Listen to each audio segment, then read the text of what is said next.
Good morning. Welcome to the Unitarian Universalist Church of Boulder. My name is Jack Doggett, and it's my privilege to serve as worship leader this morning.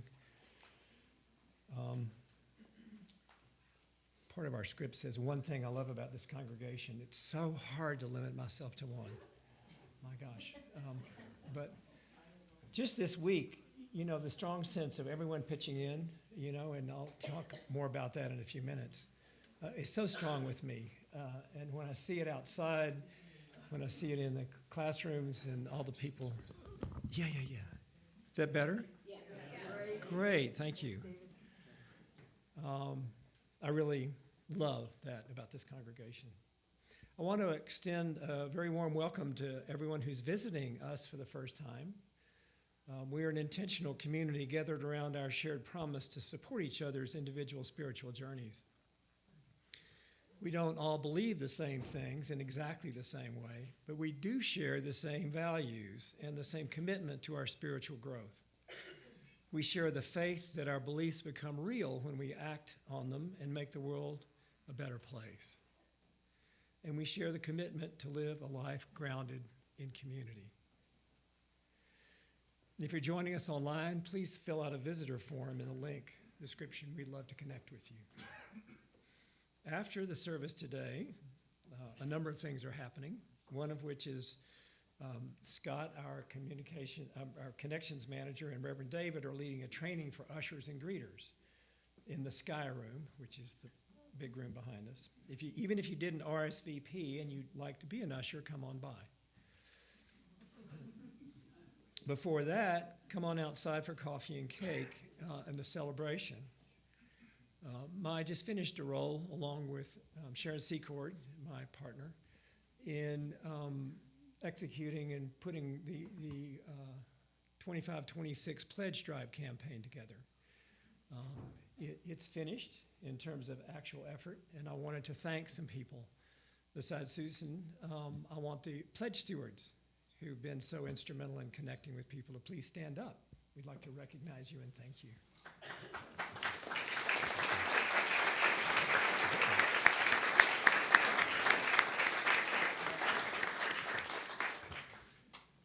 It's a big job, and we couldn't do it without the volunteers. And I wanted to tell you the results. We've raised over $500,000, which is unprecedented in the church's history. And we're very grateful for the over 200 families and individuals who have made their pledge of financial support for this coming fiscal year. There are plans to honor and support our growing membership, and so this gives the board and the leadership the opportunity to do that. So I'm so glad that we're finishing this campaign right now instead of starting it, aren't you? I appreciate everyone pitching in. So after the service, we'll have cake outside in our beautiful spring morning in order to celebrate, so please come and indulge. The chalice is a symbol of our liberal faith. It is the warmth of compassion, the fire of justice, and a lamp along our spiritual path. If you're joining us online and have a chalice nearby, please get ready to light it. And I would like to invite Jenny Black to light this morning's chalice.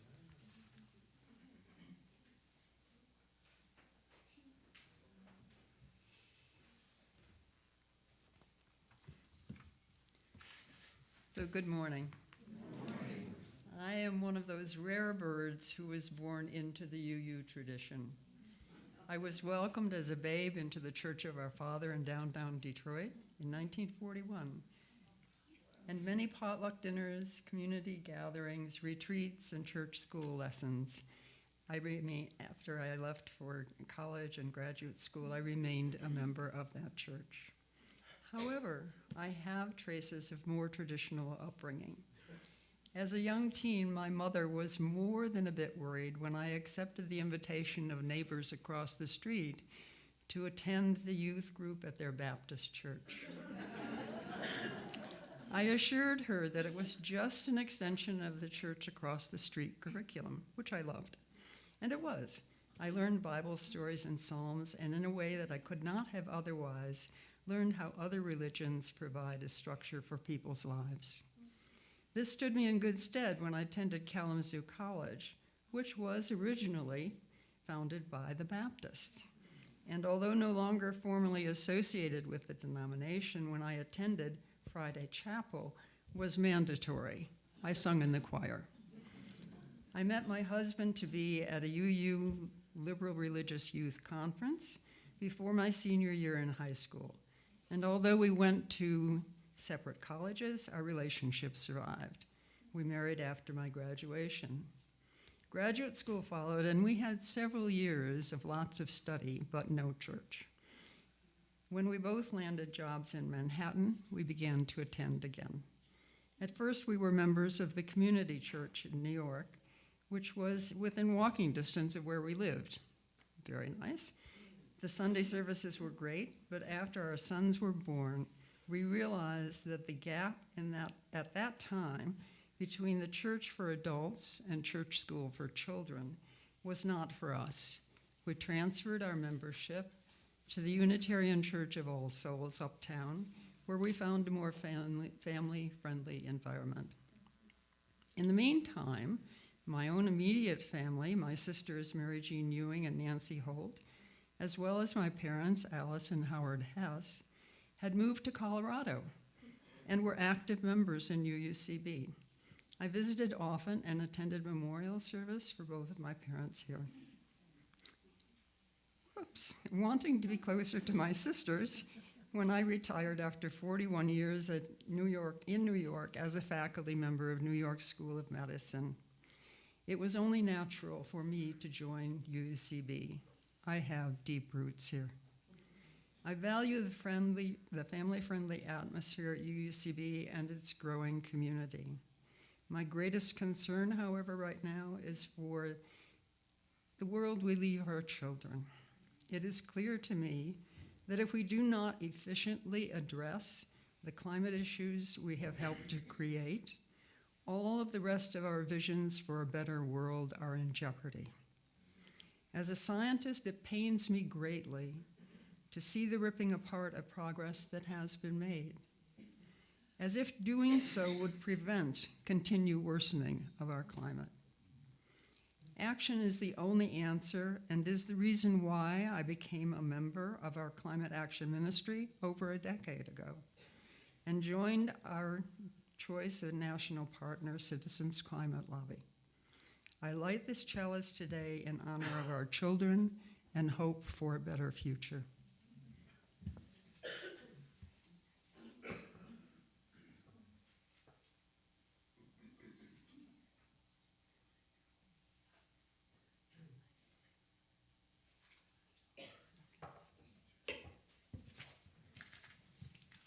Thank you.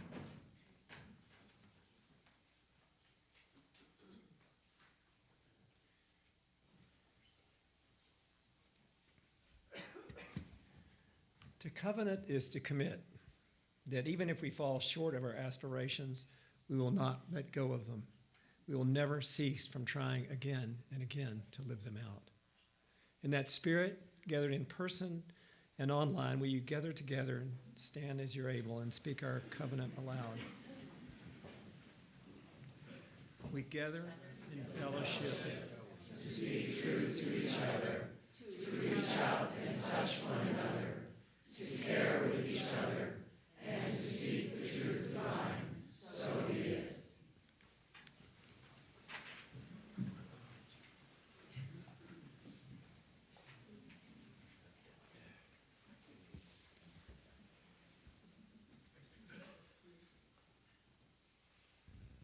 For my whole life, since before even I remember the first one I attended, I've celebrated the Passover Seder. I grew up culturally Jewish with that as such an important part of my family and identity, the people I've come from, even while I grew up religiously Unitarian Universalist. Last night, we gathered in the Sky Room, 47 of us, to celebrate a Passover Seder together.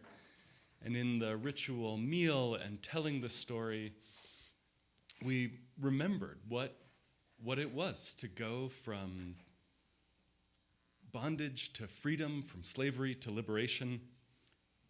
In that story, when we tell it, the commandment, the instruction is to tell it as if you yourself were among the people who went out of slavery in Egypt into freedom. I'll say more about that later. But the idea here is that the struggle for freedom is a continuous struggle. These are part of the words that we say. Never does humanity reach total liberty and opportunity. In every age, some new freedom is won and established, adding to the advancement of human happiness and security. And each age uncovers a formerly unrecognized servitude requiring new liberation. In every age, the concept of freedom grows broader, widening the horizons for living, and each generation is duty-bound to contribute to this growth.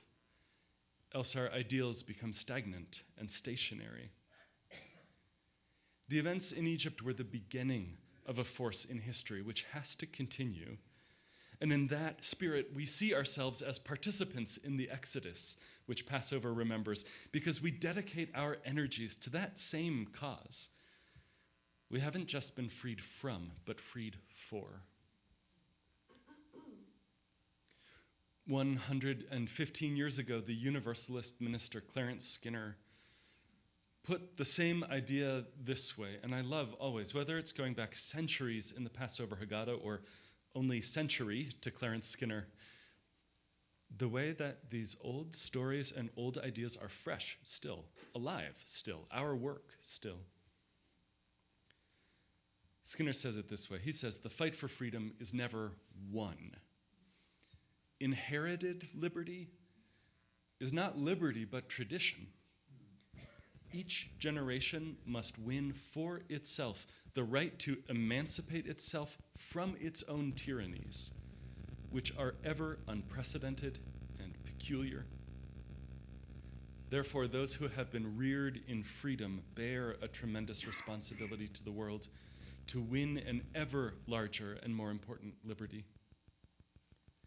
Universalists, he writes, because this is before the Universalists and the Unitarians merge, Universalists are free people, and so should be in the front rank of the daring few who are fighting battles of social emancipation. They have pledged themselves to break the tyrannies of tradition and strike the shackles of the soul.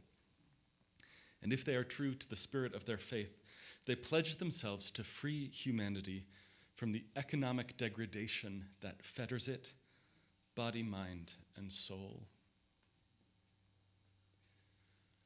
Our work in this living tradition that flows through time, that flows through this house, has been for centuries not just to think nice thoughts about the things that we believe, but to go put those into action in the world, to face the whole of reality and our lives and the situation, and then to get to work, not expecting to win and be over and done once and for all, but because that's the responsibility of every generation. Will you rise in body or spirit? Let's open in song. It's number 108.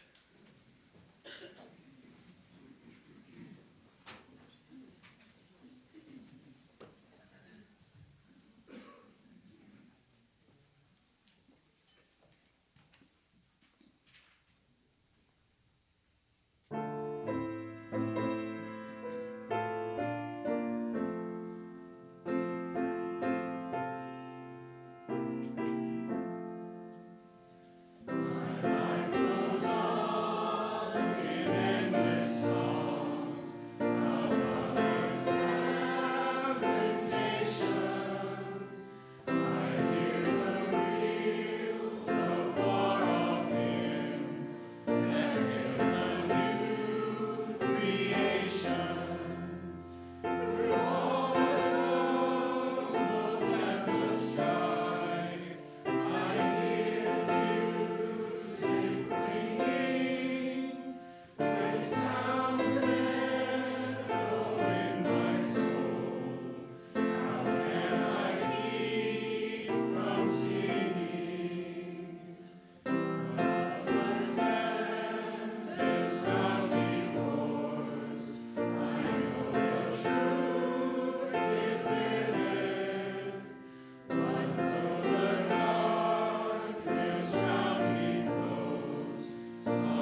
There's an older lyric to that third verse that starts, when tyrants tremble sick with fear and hear their death knells ringing.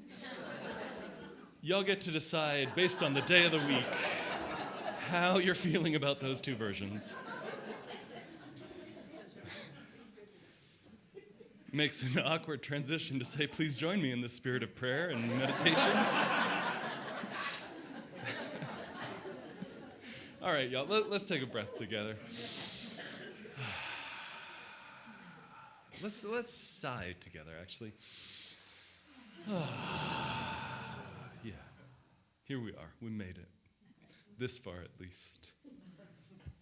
I think sometimes that the invitation to prayer, to spiritual practice, sometimes I think about that like a different quality of paying attention. So often, so much of the time, I feel like I move through the world focused on what's the next thing that needs doing, what's the to-do list, what's the anxiety that's got its hand on the wheel right now, what's the hope or the thing that I'm looking forward to, what's the thing I'm joyful about, and there's nothing wrong with any of that. But I think the invitation into prayer, into meditation, into practice is an invitation to slow down. It's the invitation not just in your body, but in your heart, in your spirit, to take that big sigh and settle in and let yourself catch up with yourself. To slow down enough to notice everything that's going on inside of you. To feel into your connection, to have the felt, the sensed experience of being connected with others, being connected in community. I think it's a practice of looking for the felt experience of being connected to something bigger than yourself. And we name that in different ways. We talk about that in different ways. But it's like finding the vertical axis of life, connected to the world, to universe, to God, however you name that. I think that's the practice. And so in that spirit and that invitation, we take a breath all together again.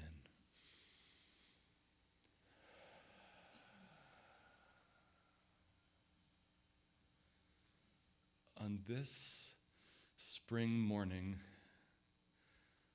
on this day when the sun is warming up the earth, I invite you to think of yourself, your heart, your spirit, yourself like a seed that's been underground all winter long. To go looking inside yourself for the parts of you that have been dormant, that have been waiting.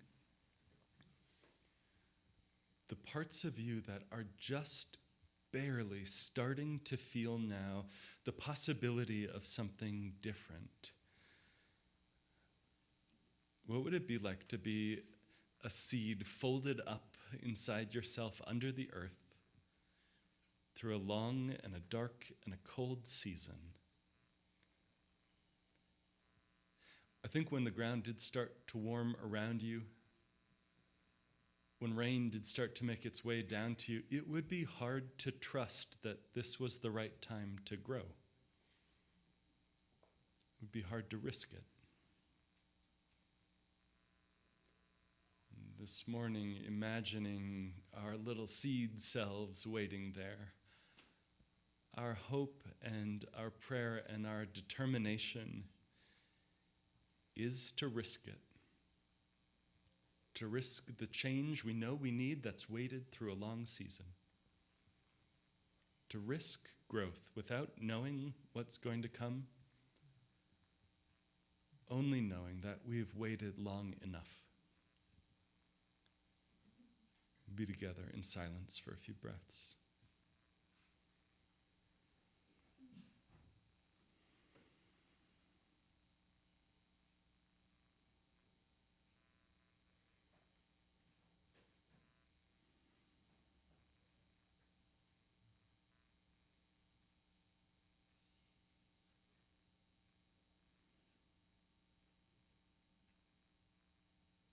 Amen.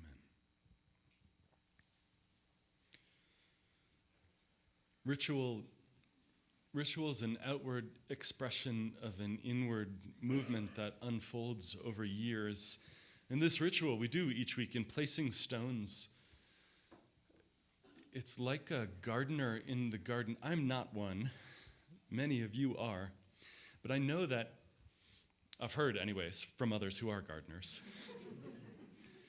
that sometimes to get weeds well and gone, it takes year after year after year of pulling them when they come up again and again and again. Sometimes I think about spiritual practice in that same way, like this stones ritual. We're gardening our souls. We are training ourselves. We're teaching ourselves. We're practicing recognizing how hope and suffering are woven together in every single day of living. We're becoming a people who are clearing out the weeds from our own spirits, making room to recognize how beauty and tragedy tie our whole lives together. And so in a moment when the music begins for us here in person, I'll invite you to come forward as you feel moved, starting with the back half of the room and then the sides and then folks in front. And silently to take a stone and feel the weight of it and let it stand, let it be an emblem for your thankfulness, your worry, your hope, your fear, all of it. And then place it into the sacred earth in the company of a whole landscape of joy and sorrow made visible to each other. This week, we hold in care. Heidi writes that yesterday our friend and former Chancellorette here, Weekday Sanchez, was injured by a drunk driver in a crash that totaled her car, and we send heartfelt prayer and hope for swift return to health and wholeness. And for all of our hopes and griefs, we hold this compassionate space with love. And please come forward as you feel moved.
In ancient times, the story goes, the Jewish people came to Egypt and suffered in slavery until God appointed Moses to lead them to freedom. He tried to convince Pharaoh to let his people go, and God brought various plagues on Egypt until at last Pharaoh relented. The Jews fled so quickly there wasn't even time for the bread to rise. And so for the week of Passover, the tradition is to eat no bread products at all of any kind except matzah, the flat bread that non-Jews are always delighted by and Jews have come to endure. At the shore of the sea, as they escape, the water parted, allowing Moses and his people to cross, and then swallowing the army behind them. And there the story of the Exodus ends, and the story of the Jewish people coming into the land of Judea begins. The storyteller Ben Okri writes that in a fractured age, when cynicism is a god, here's a possible heresy. We live by stories, but we also live in them. One way or another, we are living the stories planted in us early or along the way. We're also living in the stories we planted, knowingly or unknowingly, in ourselves. We live stories that either give our lives meaning or negate it into meaninglessness. And if we change the stories we live by, quite possibly we change our lives. For those who celebrate Passover, the commandment, the instruction, is to tell the story as though you personally were among those who went from slavery to freedom. And that is, the work of the Passover service is not a recollection of something that happened to someone else, somewhere else far away, some other time long ago. The task, the work, is to put yourself into the story and then ask, what does it mean for me to belong to this story? And living inside of it, it's different than just remembering. To belong to a story changes what's possible, changes who you understand yourself to be, changes what you understand yourself to be doing in the world. Helps you realize you're not exactly inventing something new in your life, but also participating in something ancient. We're not the first to struggle, to despair, to hope, to love, to fail, to try again. There are maps to follow, stories to follow through the territory of living. Take the very start of the Exodus story. Pharaoh enslaves the Israelites, forces them into hard labor under harsh taskmasters. But their liberation doesn't begin, the text says, until the people cried to the Lord. This cry of anguish. That's the beginning. One commentator says, before this, they were so deep in exile, they didn't feel they were in exile. Now they understood it, and they groaned, and a little redemption began. The basic requirement of freedom, redemption, is awareness of exile, awareness of conscious alienation from yourself, from each other, from the world. This is how it is with us, too. First comes consciousness, and then a cry, and only then action. When so many of you gathered last Saturday for hands-off protests, you weren't there in order to pass a piece of legislation. And your purpose was not to depose, dethrone, defeat a political enemy. Protest wasn't the destination. It was in part a cry of anguish. It was a statement with your bodies of alienation from your nation. That's the backbone, the starting point, the first move of nonviolent direct action.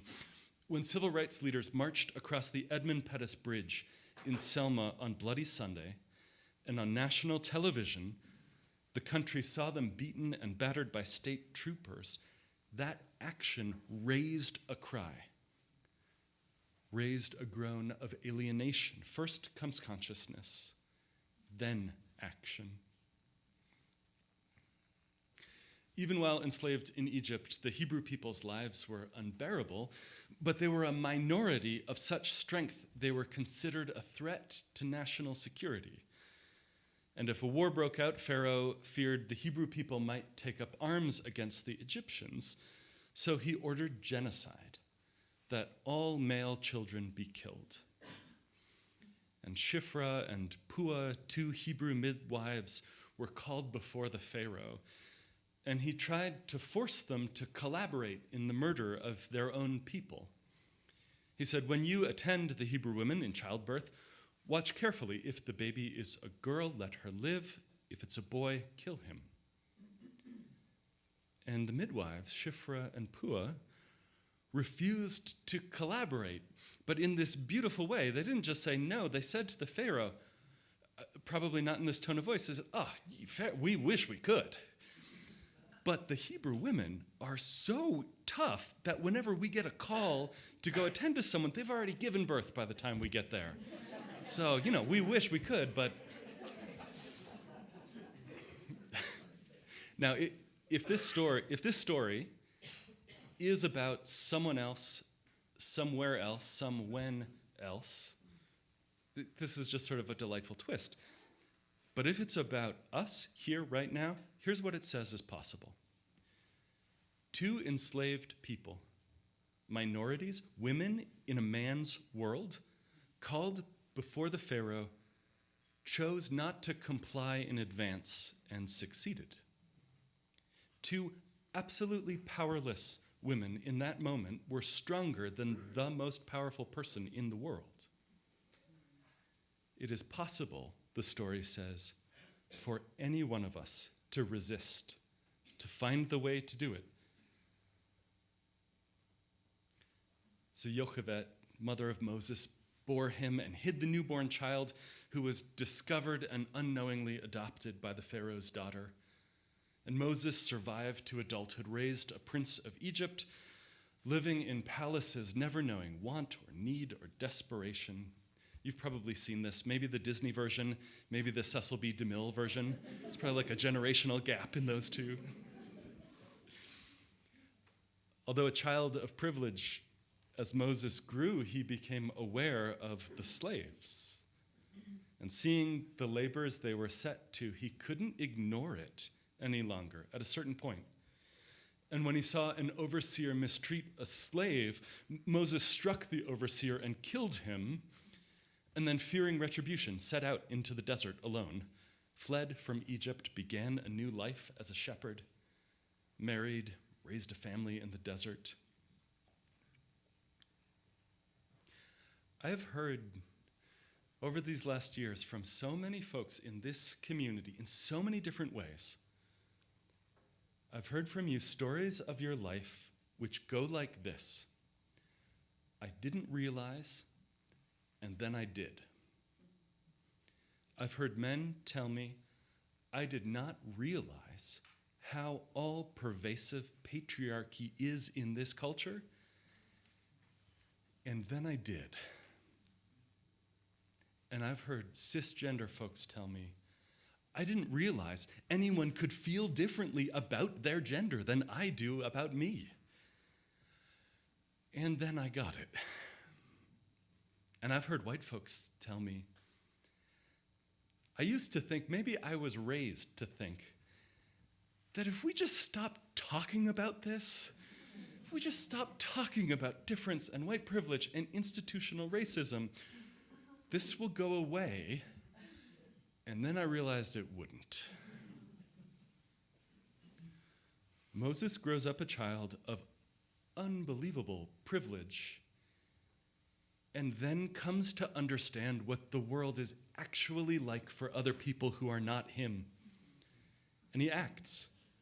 He acts to change the reality of people around him. And also he acts impulsively and individually, and lashes out, I think not in cold-blooded murder, but in a right hook that lands harder than expected. That's not the part of the story I'm encouraging. Instead, watch what happens next. One moment's moral outrage is not enough to sustain things. One person acting alone is not a movement that makes change. He does this, and then he immediately, promptly flees to the desert and escapes all of it. I think not just escapes retribution for killing someone, but I think escapes from living in a place where he has to see the inescapable structural injustice of his nation. He finds a bubble, a comfortable bubble to get out into so that he doesn't have to see atrocities being carried out in plain sight. And though he leaves his people hadn't left him then. In the desert, God speaks to him from a burning bush, telling him to lead his people to freedom. Moses pleads inadequacy. He doesn't want to do it. God disagrees. Arguing with God is one of the running themes of the Torah. But God says to Moses, and this is not the direct translation, God says to Moses, look, your people, the people who you are a part of, the people you belong to, are enslaved. You cannot just hang out in the desert happily having this illusion of an independent life while they are enslaved. You have not just been freed from the burden they bear. You are freed for a purpose. I am the God of Abraham, Isaac, and Jacob, not the God of Ayn Rand. And pure self-interest is not what freedom means. Moses tries to refuse the promotion. He says, I am heavy of mouth. And the Hebrew word there matters because there's two meanings. Heavy of mouth means maybe he stumbles over his words, speech impediment, something like that. But there's another meaning to that same word, which is closed off and impervious and resistant and immovable. So what Moses is saying on the outside is, I wish I could. I'm just not a very good public speaker. You should go with someone else. But that's not actually what he feels. What he feels on the inside is resistant and unwilling and scared and overwhelmed. And he doesn't say any of that. Instead, he turns his fear into the shape of a rational argument. And that pattern of turning a hard heart into a rational case, I know it because it's everywhere. You see it every day. Resistance to justice making that comes dressed in the shape of a so-called rational argument. When politicians pretend that bathroom laws are about child safety, and everyone wants their children to be safe. When our president claims that free speech rights don't extend to non-citizens because of a 1952 immigration law. When our government's secret police abduct foreign students off the street in broad daylight in order to make us safer. These are masquerades of reality, and all of it conceals a closed-off heart in the shape of good, practical, well-meaning, rational, legal arguments. That's not what's going on underneath. Well, Moses loses his argument with God. He doesn't stay closed off. Sometimes our responsibilities choose us. And confronted with a burning call for justice, he returns to Egypt and goes before the Pharaoh with the demand that echoes for centuries, let my people go. Now I imagine back then, like now, different social and economic classes of society probably had different ways of talking or different customs or norms, politeness, ways of doing conversations. You know, we'll see which one of these lands for you. You know that thing that makes you uncomfortable when you walk into a room of 60-year-old men all in suits. All right, some of you, yes. Or the thing that makes you uncomfortable when you walk into a room of heavily tattooed 20-year-olds. Right? Others of you, even if you feel comfortable in both of those places, this is wonderful. That's very good. This is what you should strive for. But you get the joke here. The culture you don't know how to navigate and you feel like an outsider. Moses knew Pharaoh's court. He knew that culture. He was raised by it and shaped by it, and he could dress and speak and act in a way that could be heard. He could code switch. And he used the access that he had to speak for people who would never have been listened to by Pharaoh. Plenty of you do that too. You speak in courts and offices, in locker rooms and bars, on the sidelines of soccer games and ski slopes. You can speak for people who would never be heard by the person standing next to you. Moses doesn't get ashamed of the privilege that he happened to be raised in. He puts it to work in the service of freedom. So God brings plagues on the Egyptians, and after each plague, Pharaoh promises to liberate them, and each time he changes his mind. This happens 9 times in a row. Darkness, I'll let you go. No, I won't. Hail, I'll let you go. No, I won't. Cattle plague, you get the joke. The status quo isn't moved, though, and the Hebrew people remain enslaved until only after the 10th plague, the death of all Egyptian firstborn, does he let the people out of Egypt. And I should say, I don't think the moral lesson is in the death of the firstborn part. I don't think that's a tactical lesson. I just plain don't think change comes through violence. Some stories in the tradition are there for us to wrestle with, unresolved. Fearful that Pharaoh would change his mind, the Hebrews flee then. And I think for us too, if it's long ago and far away, then fine. There's this pattern of 10 plagues, and it's very repetitive, and it gets pretty boring by the 10th. But if we ourselves are in that story, what does it say? It says that our first 9 attempts at profound change are going to fail. 9 times out of 10, the effort that we make to do justice in the world, it's not going to work. And nothing's gone wrong in that, just means try a 10th time. They escape to the edge of the Sea of Reeds, sometimes translated as the Red Sea, and there, with the sea before them and the army behind,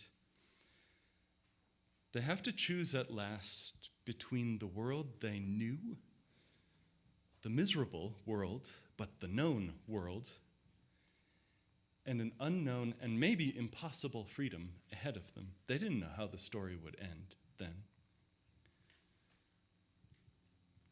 I think sometimes of the moment as the army is mustering to go after them. It's brief in the text. The story talks about Pharaoh's command to send the army, but it doesn't go into details of all the multitudes who carried it out. There's no mention of the scribes who tallied and inventoried and made databases of the Hebrew slaves to ensure none would be left behind. And there's no mention of the commanders who explained the orders to their soldiers and told them not to think about the oath they took when they enlisted. And there's no mention of the communications team that explained to the Egyptian public the rationale, the strategic importance of recapturing the Israelites. There's no mention of the officials who went on talk shows one day after the next to argue that national security and really common sense demanded that the slaves be returned. And no mention of the shopkeepers who repeated these official words to their customers without question. Just as enslavement became normal for the Hebrews, so too enslavement and then genocide became normal, unremarkable for the Egyptians.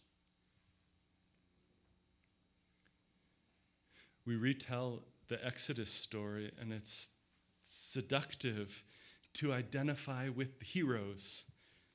We want to be the Hebrew people moving towards liberation. And maybe it's scary to think of ourselves as like the Pharaoh enforcing a terrifying status quo. But when I think of who I am in that story, when I worry about who I might be in that story, what I worry most is that I'm the bystander who never even noticed what was going on. The bystander who never even realized that the city they lived in rested on the back of slave labor, that the whole order of their world depended on a perpetual underclass. Václav Havel, writing Behind the Iron Curtain years ago, says, in everyone there is some longing for humanity's rightful dignity, for moral integrity, for free expression. Yet at the same time, each person is capable of coming to terms with living within a lie. In everyone, there's some willingness to merge with the anonymous crowd and comfortably flow along down the river of pseudo-life. So it is with us too, and must have been with them. Freedom wasn't possible until the people could imagine that the world could be different. And whether it's a divine voice speaking from flames or the still small voice of your own conscience, you have the capacity to refuse to live inside the lie and to imagine a different world and to raise a cry and to begin walking. Exodus and redemption to freedom isn't only from the land of Egypt. The Hebrew word Mitzrayim, used to refer to Egypt, it means the narrow place. Mitzrayim, the place that squeezes the life out of a human soul and body. And no place is always Mitzrayim, but any place, even ours, can become that. We live by stories, and we also live in them. One way or another, we're living in the stories planted in us early or along the way, and also living the stories we planted, knowingly or unknowingly, in ourselves. What story then will we live by? One commentator answers of the Exodus this: standing here, standing on the parted shore of history, we still believe what we were taught before ever we stood at Sinai's foot. That wherever we go, it is eternally Egypt. That there is a better place, a promised land, that the winding way to that promise passes through wilderness. We still believe that there is no way to get from here to there except by joining hands, except by marching, except together. Amen.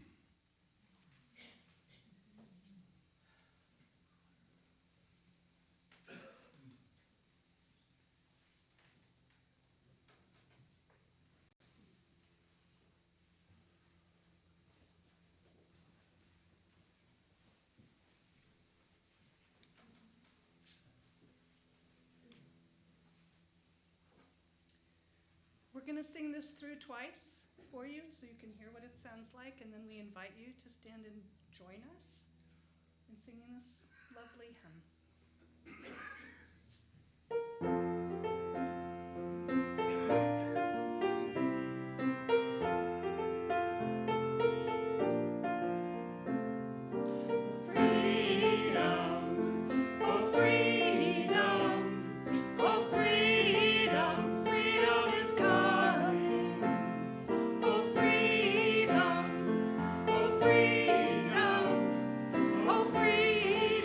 Freedom is coming.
This month, our offering goes to Cultivate. Cultivate helps seniors flourish by connecting them as both recipients and contributors within their surrounding communities of Broomfield, Boulder, and Weld counties. Seniors can become volunteers or clients and engage with one another to form a deeper, meaningful connection. I'm glad to welcome longtime UUCB member Diane Ewing, who has volunteered with Cultivate for the past 11 years, to say a few words about the work they do.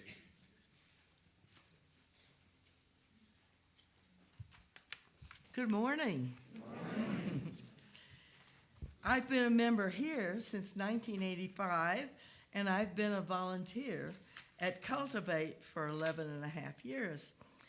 Cultivate has changed names and expanded programs since its beginnings in 1972.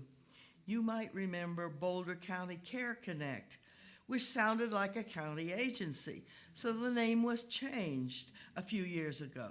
Now the name sounds like a gardening organization. Oh well. Cultivate provides services to seniors and people who are shut-ins. One of the most popular services is grocery shopping and delivery, called Carry Out Caravan. The service is entirely free, but of course clients pay for their groceries. I'm one of the volunteers who takes grocery orders on the phone. I wear a headset and I type on the computer.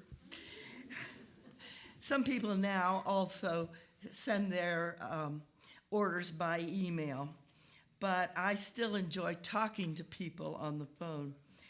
I do this once a week, and there are also lots of other things that people can do as far as volunteering. Some people do the shopping. Some people do the delivering. There are lots of people involved in this project. We serve Boulder, Broomfield, and Weld counties, and we shop at King Soopers once a week in each area. Other services include Vets Go, Fix It, Yard Busters, and Snow Busters. Vets Go takes veterans and their immediate family members to medical appointments. Sometimes a vet needs to go to Denver for an appointment. We go wherever they need to go. Yard Busters do a seasonal yard cleanup, pulling weeds or raking leaves, trimming bushes, and so forth. Snow Busters shovel sidewalks, and we never have enough volunteers for this service. I have used Fix It myself. It has been great to have somebody with professional carpentry skills install grab bars and curtain rods in my new apartment. They do not do plumbing or electrical work that require professional skills in those areas. I had the most wonderful 30-something man do some work for me. He was a jazz composer. However, he was working as a carpenter because jazz composing didn't pay the rent. He said he mostly does carpentry in Boulder for wealthy people, but he much prefers the volunteer work with seniors. We really appreciate what he does for us. Go to Cultivate's website to learn more. And if you are an elder, you can sign up there. Or if you'd like to volunteer, you can also sign up there. Or at the table in the Sky Room.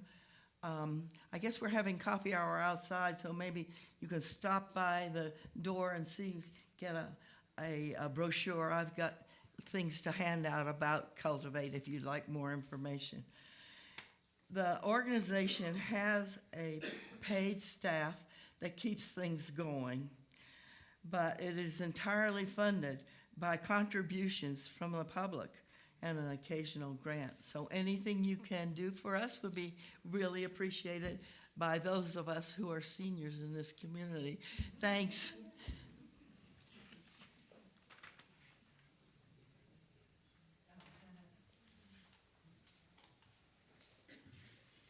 I invite you to give as generously as you are able. For those online, you can use the QR code or find the link in the video description. And for those of us gathered in person, you can scan the QR code or make a donation as the ushers now pass the baskets. May our gifts be used to enact justice, bringing peace and love to the Boulder community. Thank you.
I want to say a thanks especially to our singers this morning, Declan and Damien, Elizabeth and Mary. Thanks for leading us. That last piece we sang and then heard, freedom is coming. Freedom is coming, oh yes, I know. Not I hope, I think, I wonder, hopefully. Freedom is coming, oh yes, I know. It's an apartheid anthem written in the 80s, written when Mandela was still in jail, written when the African National Congress was still an outlaw party, written when things seemed no closer to an end than they had for the decades before.